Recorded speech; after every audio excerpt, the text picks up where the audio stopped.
we'd like to welcome Tony Finau to the interview room here at the FedEx St. Jude Championship. Tony entering this week at number 7 in the FedEx Cup standings, and certainly on a bit of a hot streak, wins at the 3M Open and Rocket Mortgage Classic. Maybe just some opening remarks about returning to Memphis and how great your game's been lately. Yeah, thanks. I think 7 is a good spot to be in. It's the best. It's the highest up on the FedEx Cup list I've been in my career going into the playoffs. So I think that's a good thing, and I'm looking forward to the challenge this week and throughout the playoffs. It was a nice week at home. Had my foundation event early in the week, which was nice on the Korn Ferry Tour. We kind of coexist with the Korn Ferry Tour, and I thought that was quite a special event, and had a nice week at home. So refreshed and ready to make a run at the FedEx Cup.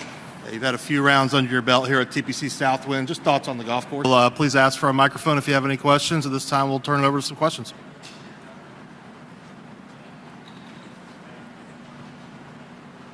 Cam Morfitt. Tony, there was a lot of video that was of you dancing, and in one of the videos it said that you dropped your wife's phone in the pool. Did that happen, and did the phone survive? What was the reaction from your wife? We'll go to Shane Ryan.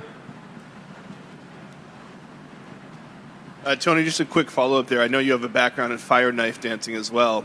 Is there anybody on the PGA Tour who is a better dancer than you, or are you number one, do you think? I don't want to be the self-proclaimed number one. I'll leave that to you guys. But I do enjoy dancing. I grew up dancing, entertaining, doing Polynesian dancing. My mom had a traveling luau, so that's why I had to learn how to do the fire knife dance, and so I'm not shy to dance and entertain just because I've been doing that since I was young and things. As far as the number one dancer on tour, I'll leave that to you guys. Slightly more serious question. A report came out this morning that there may be a couple golfers who are bound for LIV eventually, but they're kind of sticking around for the playoffs and maybe for the President's Cup. I'm just curious how you find that approach, compared to the guys who left months ago or something, the ones who are kind of, seems like maybe going to collect a paycheck and then go collect another paycheck, if you had any thoughts about that. Yeah, no real thoughts. My focus has always been, being in the position I am just to win the FedEx Cup. I'm here this week and having a great opportunity in front of me. As I mentioned before, I'm number 7 coming into this week. I've never been this high up in the FedEx Cup ranking. So to me, I'm excited for the opportunity that I have to be here and compete for a FedEx Cup, and that's where all my attention is. Okay, we'll go to Mike in the back and then back to Cam. Tony, a couple of quick questions. First of all, you mentioned it a little bit, but when you have this kind of momentum, how well you've played leading into this tournament and also winning this tournament, though it wasn't here last year, is this the best in terms of your momentum that you feel going into this week? Yeah, no question. It's definitely the most momentum I've carried into the playoffs. Back-to-back wins is nice. But I think, as I mentioned, in Detroit, why I was able to play well in Detroit is every week is different. Every week is new, and there's no difference this week. There's definitely some momentum carried, but I'm treating this week just like any other, as if I'm just preparing for any golf tournament. And that's how I'll approach the week and just make sure that I'm properly prepared when it's time to tee it up on Thursday. And while you guys are getting ready for this huge event, obviously this LIV story just doesn't go away.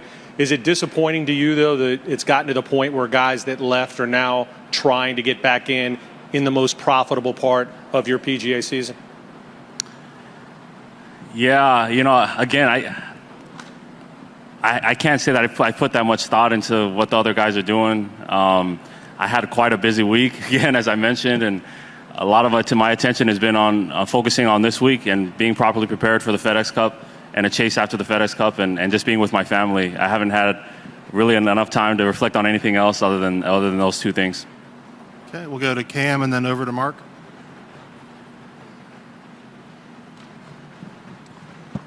Tony, do you like being in sort of an underdog position at number 7? I think Scotty's had the lead in the FedEx Cup all year, and sometimes the lead has been kind of outrageously large. Do you like sort of being in that chase position And then secondly, did you watch any of the Tom Kim victory on Sunday? And is that one of your goals, is to go out and see that kid hit a shot?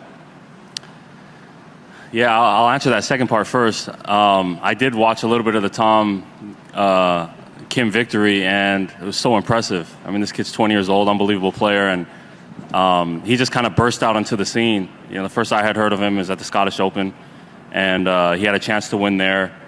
Had some nice tournaments, you know, until the Wyndham, and then he runs away with the victory there. I think it shows a lot of fortitude. My son and I talked about it. He started with a quadruple bogey, apparently. His tournament started with a quadruple bogey, and he was able to win the golf tournament by 5 shots. So, really, I'm happy that Tom was able to show my son to not give up. You know, that's something that I've always told my son, but I think he's starting to understand that great things happen if you just keep your head down and keep going. And Tom Kim was able to show that last week. His 28 on that front 9 on Sunday. I mean, I can't believe that's the second lowest score in 9-hole history. Has somebody shot 27?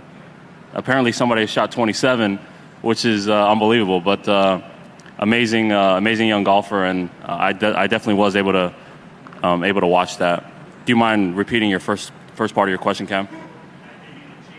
Oh yeah, do I like being in a chase position? Yeah, I like being in the top 10 going into the FedEx Cup. Again, it's a spot that I've never been in. You know, honestly, you probably want to be Scotty Scheffler right now. You are controlling the whole FedEx Cup. If he wins a FedEx Cup event or a playoff event, he's going to be in demand and control of the FedEx Cup. He's going to have one hand on it, you know, kind of relatively speaking. So that would probably be the ideal position. But the way that the staggering score is set up now, I think if you're in the top 5 to top 10, you're going to have a great chance to win the FedEx Cup. Go to Mark.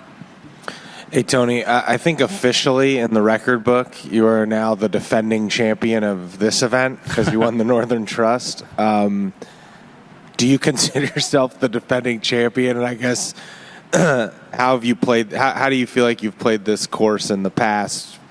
You know, whether it was WGC or if you came here before that, even that. Any more questions for Tony? Great. Tony, thanks so much. Best of luck this week. Thank you.